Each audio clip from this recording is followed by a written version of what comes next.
만나자고 했습니다. 그래서 거기를 들어가려고 하니까 동성애자들이 떼거지로 몰려와서 잡아삼키려고 그러더라고요. 그래서 아, 이렇게 해서는 안 되겠구나. 그래서 뒤로 빠져가지고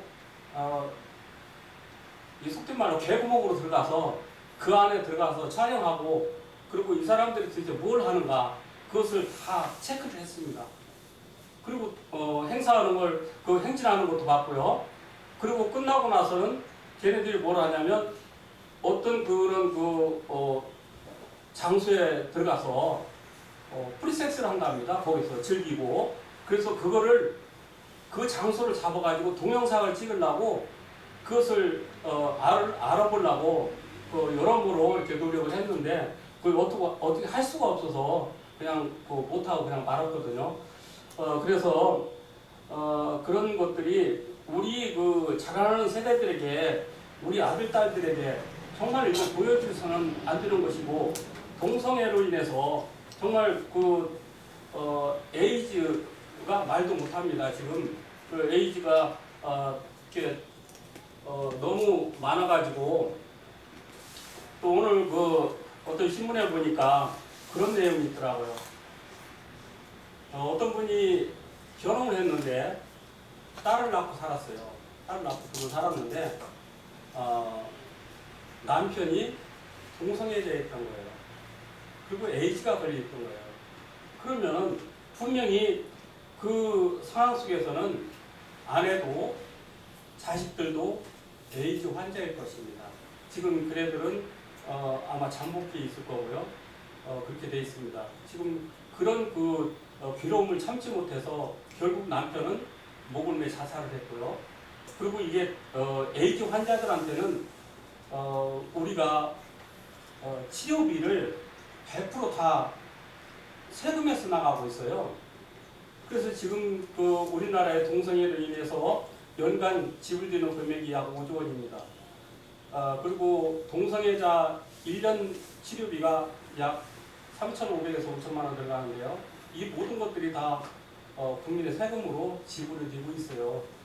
그래서 이런 것들, 여기에 들어가는 돈들을 차라리 거리의 노숙인들한테 사용을 한다면 얼마나 좋겠습니까? 그래서 우리가 이거를 정말 국민이 깨야 되고 이거를 막아야 되는데 협조가 안 돼요. 그래서 이번에 생명과 가정과 효라는 제목으로 국제대회를 저희가 열었습니다. 그것을 준비하기 위해서 약 2달 정도의 시간이 필요했고요. 그래서 25개 국가에서 유명하신 분들, 훌륭하신 분들을 모시고 우리가 대회를 했는데요.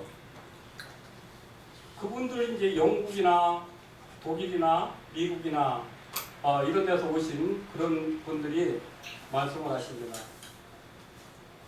옛날에는 혁명이라는 것이 밑에서부터 올라왔는데 지금은 이 혁명이 위에서부터 내려온다. 도대체 이해가 안 된다. 왜 그럴까요, 여러분? 이것이 신세계 정부의 더러운 계략이 아닐까요? 이것은 뭘 의미하냐면 신세계 정부의 비밀 조직, 그들이 이런 거를 지시하고 국가인권위원회를 통해서 각 지자체에 어떤 명령이 내려지고, 그래서 그거를 지자체에서 좀비처럼 그것을 진행을 합니다. 어떻게 나라가 망가지는 것을 눈으로 보면서 어떻게 이거를 실행을 할 수 있을까? 지금 인천지청의 이현진 판사는 군형법 92조 6항을 없애려고 시도를 하고 있습니다. 또 정당의 국회의원이라는 사람들 10명이서 이 법을 없애기 위해서 또 몸부림을 칩니다. 우리나라는 지금 휴전 중입니다. 준전시 상태라고요. 이런 전시 상태에서 장병들이 경계를 서야 되고 정말 주새끼 지나가는 발자국 소리라도 듣고 체크를 해야 될 이런 위험한 상황 속에서 동성애가 이렇게 많이 날 줄 몰랐습니다. 우리가 알고 보니까 이게 과연 군대라고 볼 수 있을까? 그래서 이번에 장교가 3명이서 그것도 그런 장소에서 그런 행위를 했습니다. 그래서 이거를 사령관께서 지시를 해서 그거를 처리를 하려고 그러니까 동성애자들이 인권침해라고 그러죠. 인권침해라고 그러고 나서는데 과연 이 잘못된 거 윤리적으로나 도덕적으로 도저히 용납돼서는 안 되는 이런 것을 행하는 그들을 잘못됐다고 얘기하는 게 이게 인권침해입니까? 그리고 지금 대단히 죄송하게도 우리 개신교의 WCC, NCK, WEA 단체들 차별금지법을 통과시키기 위해서 사인을 한 지 오래됐습니다. 차별금지법이 통과시킴으로 해서 어떤 어려움을 당할 것이라는 것은 분명히 알 텐데 이 목사님들이 어떻게 이거를 사인을 하죠?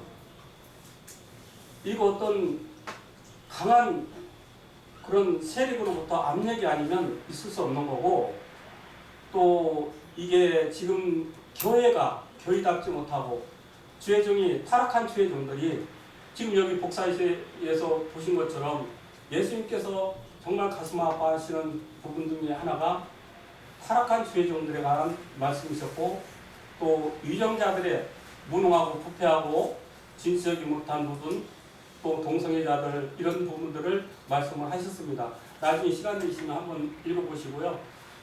그렇게 하셨는데 정말 타락한 주회종들이 아니면 이거 있을 수 없습니다.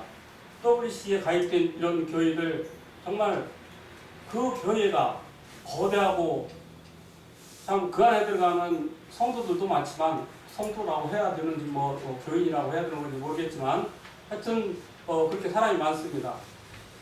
이 교회들은 회칠한 무덤일 뿐이지 그 안에 성령님의 역사가 과연 있으실까 의문스럽습니다. 현재 우리나라 동성애 문제가 쓰나미처럼 몰려오고 있습니다. 동성애법이 통과된 20개국이 압박을 해오고 있습니다. 이들 국가들은 거의가 선진국이지만 선진국이 하는 일들이라고 해서 다 옳은 건 아니거든요. 그래서 그 위에 200개 국가가 힘과 지혜를 모아서 대항하고 하나님의 정의를 바로 세울 수 있도록 해야 되겠습니다. 그걸 막지 않으면 동성애 독재 시대가 올 수 있기 때문입니다.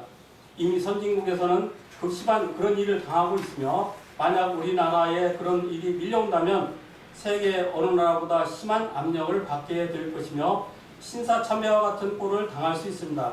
실제로 이런 나라들의 많은 처벌을 받고 있으며 유독 기독교를 상대로 처벌을 하고 있으며 이슬람이 처벌을 받은 일은 거의 없습니다. 동성애 폐해는 기독교에 대한 몰락을 의미합니다. 영국의 경우 성도가 인구의 2%까지 떨어진 예도 있습니다.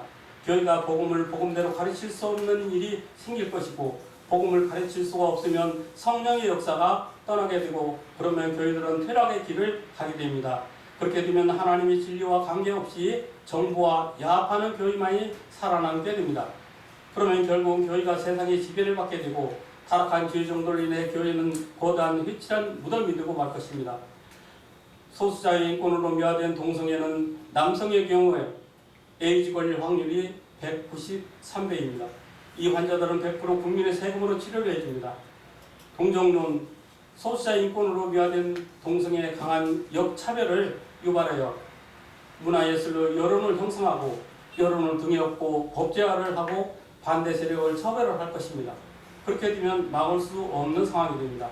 그래서 이번에는 생가효 세계대의 오신 25개국 학자들께서 자신들의 나라는 침묵하고 있다가 그런 일을 당하고 있으니 한국만큼은 꼭 잘 막아서 동성애로 인한 사회적 폐해를 적극 알려야 한다고 말씀들 하셨습니다. 문재인 대통령은 동성애를 지원하기 위해서 막강한 재력을 쓰고 있는 국가인권위원회를 헌법기관으로 격상시킨다고 합니다. 이것은 아주 위험한 생각입니다. 동성애 합법화에 따른 심각성을 적극 알려야 되겠고 그러면 그러려면 교회가 신학적 입장을 잘 정리하고 구약과 신학의 명백히 죄라 말씀하신 정론을 펴는 신학이 있어야 하겠습니다.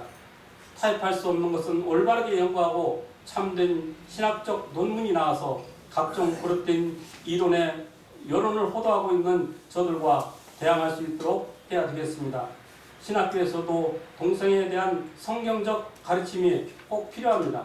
신학생들이 잘못된 신학을 하지 않도록 잘 인도해서 세계 신학을 선도해 나갈 수 있도록 가르쳐야 할 책임이 있으며 교인은 다음 세대를 바르게 가르쳐야 합니다.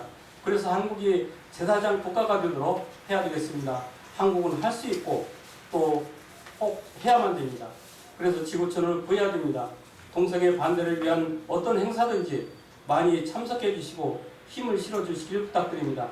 하나님의 진리를 위해 그리고 다음 세대의 맑고 밝은 미래를 위해 대가를 지불해야 할 중요한 때입니다.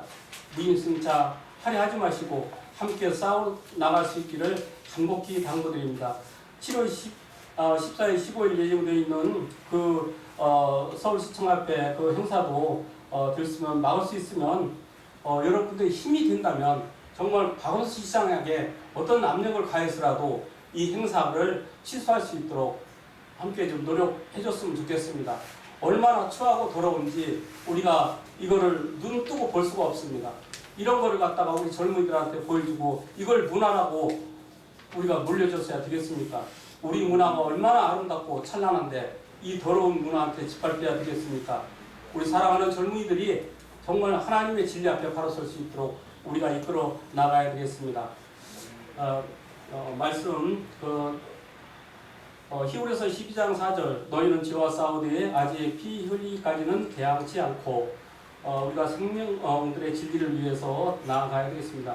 베드로전서 1장 15절에서 16절 말씀 오직 너희를 부르신 거룩한 자처럼 너희도 모든 행실에 거룩한 자가 되라. 기록하였으되 내가 거룩하니 너희도 거룩할지어다 하셨느니라. 아멘. 그리고 이거는 우리가 생가요 행사를 마치고 세계를 향해서 인권 선언문을 발표했던 내용입니다.